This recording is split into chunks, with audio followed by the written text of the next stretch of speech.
Innal hamdalillah nahmaduhu wa nasta'inuhu wa nastaghfiruh wa na'udzu billahi min syururi anfusina wa min sayyiati a'malina.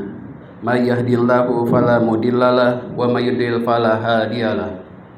Wa asyhadu an la ilaha illallah wahdahu la syarikalah wa asyhadu anna Muhammadan abduhu wa rasuluh la nabiyya ba'dah.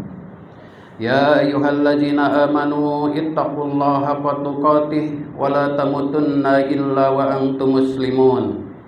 Ya ayyuhan nasu taqu rabbakum alladzi khalaqakum min nafsin wahidah wa khalaqa minha zawjaha wa bassa minhuma rijalan katsiran wa nisaa'a wattaqullaha alladzi tasaaluna bihi wal arham innallaha kana 'alaikum raqiba.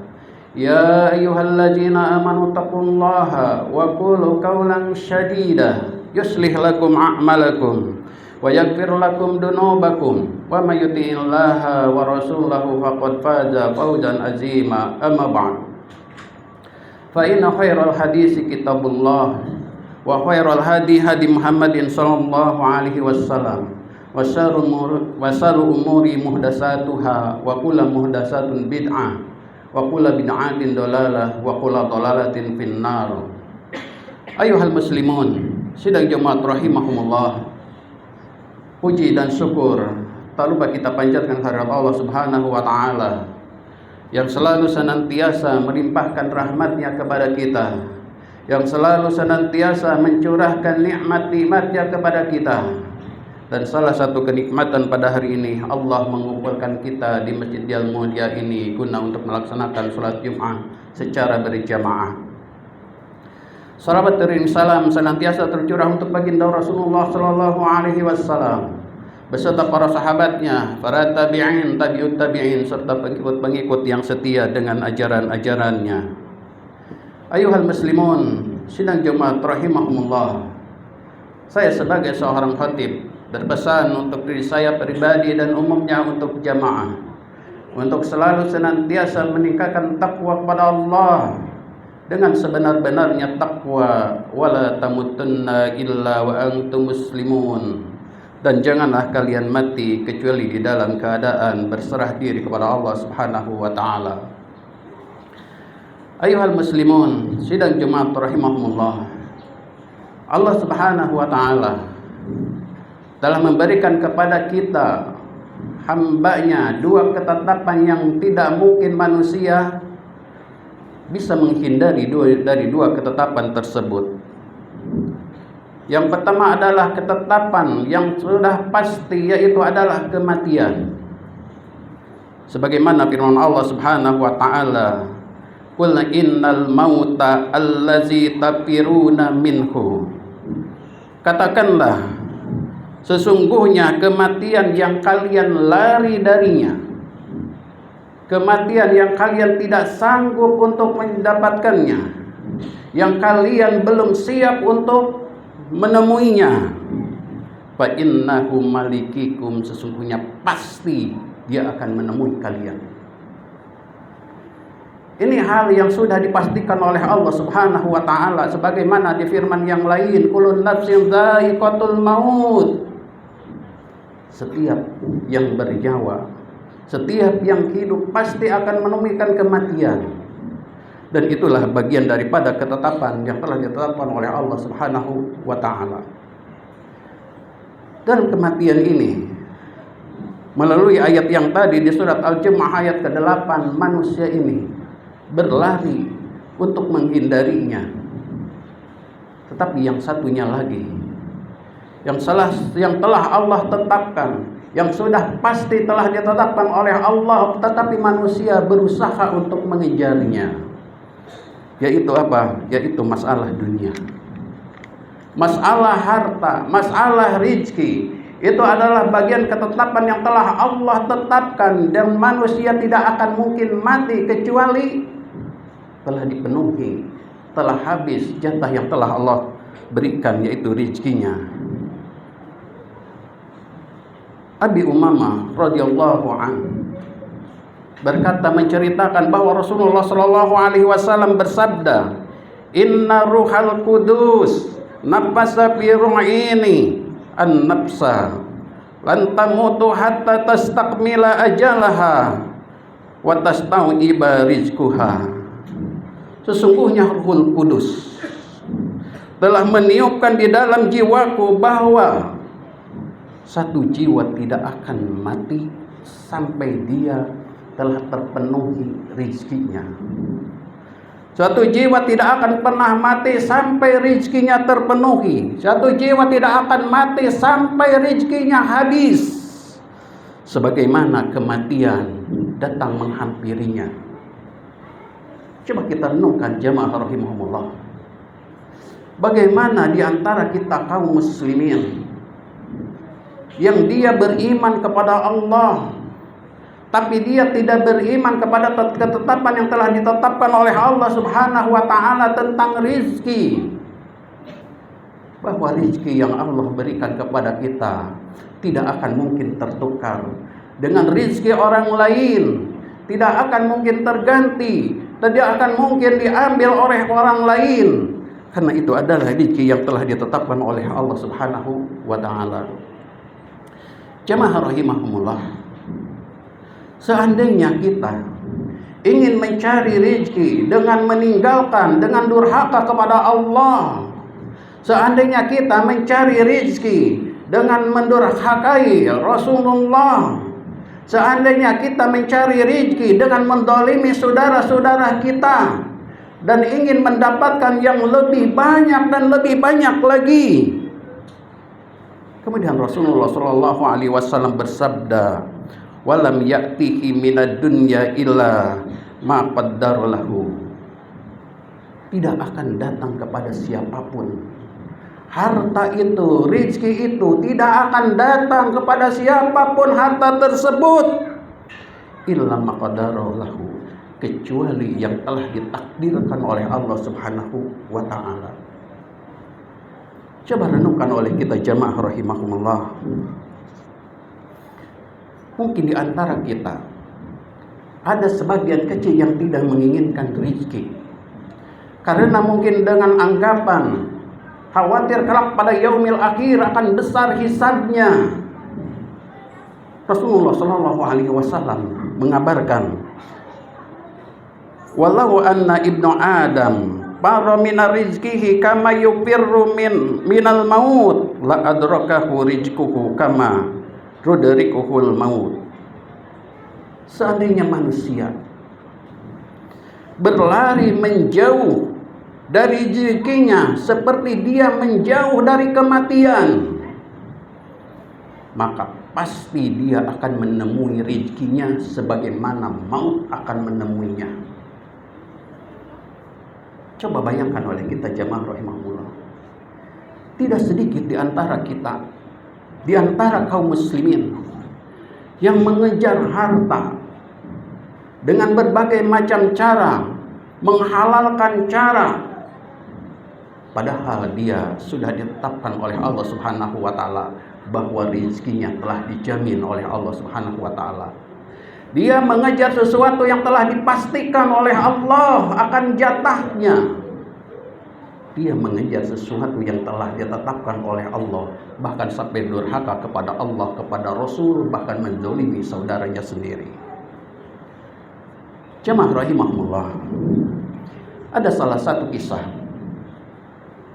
yang perlu menjadi pelajaran buat kita. Dari Abdurrahman Al-Umari berkata, kuntu janinan min batni ummi. Kuntu janinan bi batni ummi. Dahulu aku hanyalah seorang janin, hanyalah salah satu janin di dalam perut ibuku. Wa kana yumsa bi rizki, wa kana yus'a bi rizki, dan Allah memberikan kepadaku rizki. Apakah dengan disuapin oleh ibunya? Apakah dengan disuapin oleh bapaknya? Tidak, itu adalah rahasia Allah dan itu ada di perut ibunya. Tidak mungkin ada seorang pun yang mampu, tetapi Allah memberikan rizki. Kemudian hatta yudha bisammi, sampai dia dilahirkan di dalam perut ibunya selama 9 bulan. Allah memberikan rezeki kepada janin itu. Sampai kapan? Sampai dia dilahirkan. Hatta idza kaburtu, hingga aku dewasa. Dari lahir sampai dia dewasa, Allah selalu memberikan rezekinya melalui jalan ibunya dan bapaknya. Seandainya ketika dia lahir, seandainya janin itu dicampakkan, dia tidak berdaya, tidak bisa berbuat apa-apa. Tetapi Allah memberikan kepada kedua orangnya rasa kasih sayang sehingga dia mendapatkan rezeki. Wa arabtu rabbi, sampai aku juga mengenal Tuhanku. Jamaah rahimahumullah. Setelah dewasa, kemudian dia belajar mengenal Rabbnya, bisa melakukan ibadah kepada Allah, bisa membaca kitabnya, bisa mengenal sunnah-sunnahnya, kemudian dia laksanakan semua perintah Allah dan Rasulnya. Apakah mungkin Allah membiarkan dia tidak mendapatkan rezeki? Orang kafir saja yang ingkar, yang musyrik, yang menentang Allah dan Rasulnya, masih Allah berikan rezeki. Apalagi seorang hamba yang selalu senantiasa beribadah kepada Allah, yang selalu senantiasa menghidupkan sunnah-sunnah Rasulnya, yang selalu senantiasa berbuat baik kepada sesamanya, mana mungkin Allah akan tidak memberikan rezeki? Jemaah rahimahumullah. Tetapi sifat manusia tetap saja berburuk sangka kepada Allah. La adhanni, aku tetap berburuk sangka kepada Allah. Ketika melihat orang lain memiliki rezeki yang banyak, sementara aku sedikit, seolah-olah tidak adil. Ketika orang kafir memiliki harta yang banyak, sementara aku sebagai orang muslim yang selalu senantiasa beribadah kepada Allah tidak memiliki kekayaan, seolah-olah Allah itu tidak adil dan aku berburuk sangka kepada Allah Subhanahu wa taala. Fa ayyu abdin asrumini, hamba manakah lagi yang lebih jelek prasangkaannya kepada Allah selain aku? Renungkan oleh kita jemaah rahimahumullah. Allah telah menetapkan buat kita rezeki. Allah telah menjamin kehidupan kita dengan rezekinya. Jangan sampai kita mengejar sesuatu yang telah dijamin oleh Allah Subhanahu wa taala. Aqulu qouli hadza astaghfiru innahu wal ghafurur rahim.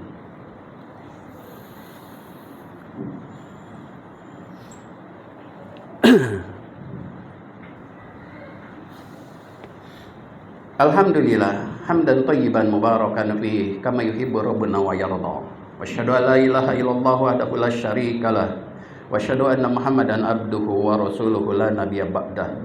Allahumma shalli ala Muhammad wa ali Muhammad amma ba'du. Jemaah rahimahumullah. Kalau kita sudah mengetahui, sudah meyakini, sudah mengimani bahwa ketetapan Allah tentang rezeki kita adalah sudah dijamin, lalu bagaimana sikap kita? Dari Ibnu Umar berkata, kami bersama Rasulullah Shallallahu Alaihi Wasallam pernah didatangi salah seorang sahabat dari kalangan Ansor, dan sahabat itu bertanya kepada Rasulullah Shallallahu Alaihi Wasallam, ya Rasulullah, ayyul mu'minina afdal? Dia seorang sahabat bertanya kepada Rasulullah karena dia mengetahui bahwa di kalangan para sahabat banyak para sahabat-sahabat yang sangat luar biasa tentang ibadahnya, luar biasa tentang keutamaannya. Maka sahabat tadi mengatakan, ya Rasulullah, ayyul mu'minina afdal? Orang-orang mukmin yang manakah yang lebih utama? Maka Rasulullah Shallallahu Alaihi Wasallam bersabda, ahsanuhum khuluqa yaitu yang paling baik akhlaknya. Yang paling baik akhlaknya, kata Rasulullah Shallallahu Alaihi Wasallam menjelaskan kepada sahabat yang bertanya tadi. Sahabat tadi bertanya lagi dengan penuh semangat yang luar biasa. Qala fa ayyul mu'minina aqyasu. Fa ayyul mu'minina aqyasu. Terus di kalangan orang-orang yang beriman, manakah yang paling cerdas? Bertanya lagi, dari kalangan kami, para sahabat dan orang-orang mukmin, mukmin manakah yang paling cerdas? Maka Rasulullah Shallallahu Alaihi Wasallam bersabda, aksaruhum lil mauti zikron. Mereka lah yang lebih banyak memikirkan kematian. Dia tidak memikirkan lagi harta, karena dia yakin dan percaya bahwa harta itu dijamin oleh Allah Subhanahu wa Ta'ala. Dia lebih memikirkan tentang kematiannya. Wa ahsanuhum lima ba'dahu isti'dadan. Dan mereka lebih baik lagi untuk mempersiapkan diri untuk hari besok. Yang lebih baik lagi adalah yang dia memikirkan bagaimana persiapan untuk hari esok, yaumil akhir. Ulaika aqyasu. Dialah orang yang paling cerdas. Dialah orang yang paling cerdas, menunjukkan kata Rasulullah Sallallahu Alaihi Wasallam. Tidak usah lagi memikirkan tentang masalah harta, karena harta itu adalah sudah dijamin oleh Allah Subhanahu wa Ta'ala. Tapi pikirkan bagaimana untuk hidup yang lebih nyaman kelak pada yaumil akhir, dengan memikirkan bagaimana kematiannya nanti, dan mempersiapkan diri untuk bekal pada hari esok. Dan itulah adalah sebaik-baiknya orang yang beriman. Kejarlah dunia, tetapi ingat jamaah rahimahumullah, dia tidak akan kita dapatin kecuali yang telah kita tetapkan, yang telah ditetapkan oleh Allah Subhanahu wa Ta'ala. Mudah-mudahan apa yang saya sampaikan bermanfaat, khususnya untuk diri saya pribadi, dan umumnya untuk jamaah, untuk selalu senantiasa mendekatkan diri kepada Allah di atas ketakwaan. Wala tamutunna illa wa antum muslimun. Dan janganlah kita mati kecuali di dalam keadaan berserah diri kepada Allah Subhanahu wa Ta'ala. Innallaha wa malaikatahu yusholluna ala nabi ya ayyuhalladzina amanu shallu alaihi wa sallimu taslima. Allahumma shalli ala Muhammad wa ali Muhammad kama shallaita ala Ibrahim wa ala ali Ibrahim wa barik ala Muhammad wa ala ali Muhammad kama barakta ala Ibrahim wa ala ali Ibrahim innaka Hamidum Majid. Allahumma ighfiril muslimina wal muslimat wal mu'minina wal mu'minat al ahya minhum wal amwat ya qaudal hajat. Rabbana dhalamna anfusana fa illam taghfir lana wa tarhamna lanakunanna minal khasirin. Rabbana atina fid dunya hasanah wa fil akhirati hasanah wa qina azabannar. Wa sallallahu ala Muhammadin wa ala alihi washabihi wasallam. Subhana rabbika rabbil izzati amma yasifun wa salamun alal mursalin walhamdulillahi rabbil alamin. Aqimussalam.